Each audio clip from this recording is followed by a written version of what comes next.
Madam பயப்படுற அளவுக்குலாம் ஒண்ணும் இல்ல மேடம். மயங்கி விழுந்துட்டான். டாக்டர் வந்து இன்ஜெக்ஷன் போட்டு தான் போயிருக்காங்க. என்னடா ஆச்சு? மத்தியானம் சாப்பிடலையா? இல்லையே, நான் சாப்பிட்டேனே. அப்புறம் ஏன் மயங்கி விழுந்த? அது ஒண்ணும் இல்ல மேடம். தியாவோட அங்கிள் வந்து விளையாட்டுக்கு பிராங்க் பண்ணிருக்காரு. அதான் அவன் பயந்து மயங்கி விழுந்துட்டான்.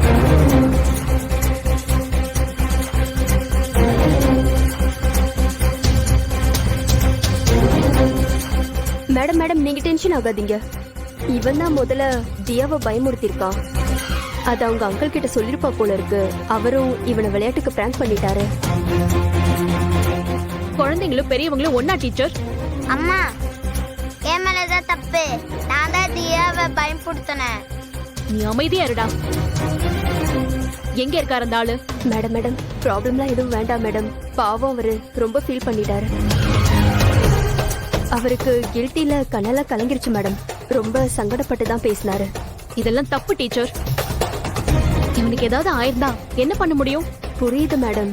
ஆனா அவர் ஒன்னும் வேணும்னு பண்ணலையே. அவரே உங்ககிட்ட சாரி கேட்கணும் தான் இவ்வளவு நேரம் வெயிட் பண்ணிட்டு இருந்தாரு. நாங்க தான் பேசி அனுப்பி வச்சோம். அவர் வயசுக்கு குழந்தைங்க சண்டையில தலையிடலாமா? இவங்க இன்னைக்கு சண்டை போட்டுக்குவாங்க, நாளைக்கு சமாதானம் ஆயிக்குவாங்க.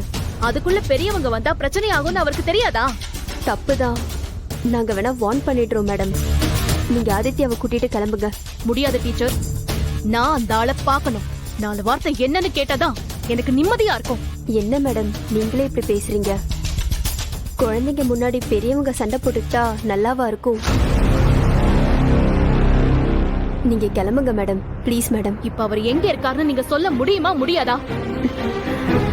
இப்ப நீங்க சொல்லல, நான் பிரின்சிபல் கிட்ட போய் கம்ப்ளைண்ட் கொடுக்க வேண்டி வரும். மேடம் மேடம் அவர் வெளியே கார் கிட்ட இருக்காரு மேடம்.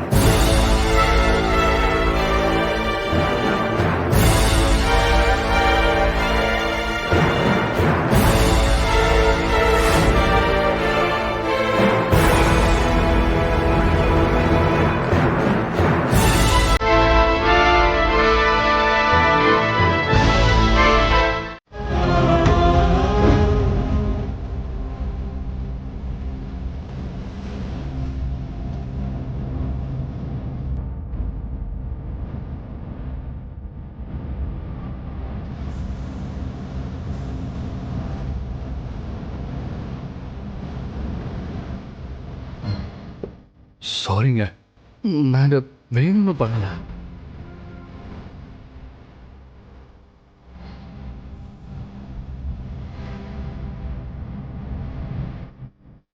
சத்தியமா எனக்கு இப்படிலாம் நடக்கும், நீங்க கஷ்டப்படுவீங்கன்னு எனக்கு தெரியாதுங்க. சாரிங்க, நான் இதை வேணும்னு பண்ணலங்க. ஏதோ விளையாட்டுக்கு பண்ண போய் இப்படி ஆயிடுச்சுங்க. ப்ளீஸ் தயவு செஞ்சு மன்னிச்சிருங்க.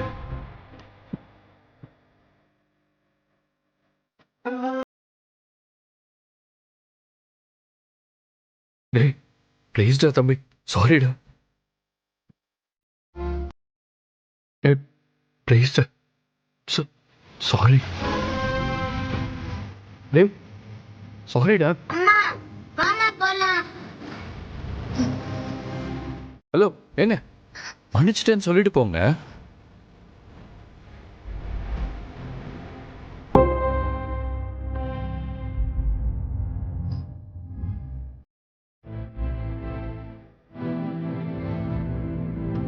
அந்த பாரதி யாரு, அவங்களுக்கும் எனக்கும் என்ன சம்மந்தம்னு எதுவுமே எனக்கு ஞாபகம் இல்லை. ஆனால் ஒன்று மட்டும் ஞாபகம் இருக்கு, இனிமேல் என் வாழ்க்கையில் அவங்க வரவே கூடாது. அதனால் அவங்கள என் முன்னாடி வந்து நிற்க வேணாம்னு சொல்லிடுங்க. என் வாழ்க்கையில் நான் செஞ்ச தப்பு அவங்கள மீட் பண்ணாதான் தான் இருக்கும்னு சொல்லிடுங்க.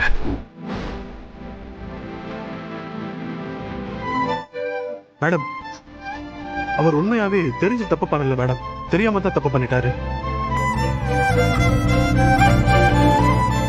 மேடம் உங்க குழந்தை மயங்கினதும், அவர் தூக்கிட்டு ஓடினதும், அவர் துடிச்சு அழுததும் இன்னும் என் கண்ணுக்குள்ளேயே இருக்கு மேடம்.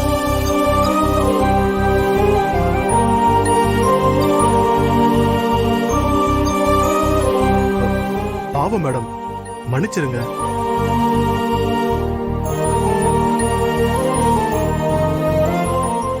ப்ளீஸ்ங்க. இந்த உலகத்துல மன்னிப்புங்கிறது ரொம்ப பெரிய விஷயம். அது அவ்வளோ சீக்கிரம் எல்லாருக்கும் கிடைச்சிடாது. தப்புதாங்க. ஆனா என்னால இப்ப மன்னிப்பு மட்டும்தானே கேட்க முடியும். வேற என்ன பண்ணா உங்க கோவம் போகும்னு சொல்லுங்க, நான் பண்றேன். இத பண்ணா இது சரியாகும், இத செஞ்சா இது மாறிடும்னு எதுக்குமே கணக்கு கிடையாது. ஒரு தடவை நடந்த தப்ப மறுபடியும் சரி செய்யறது சாதாரண விஷயம் இல்ல.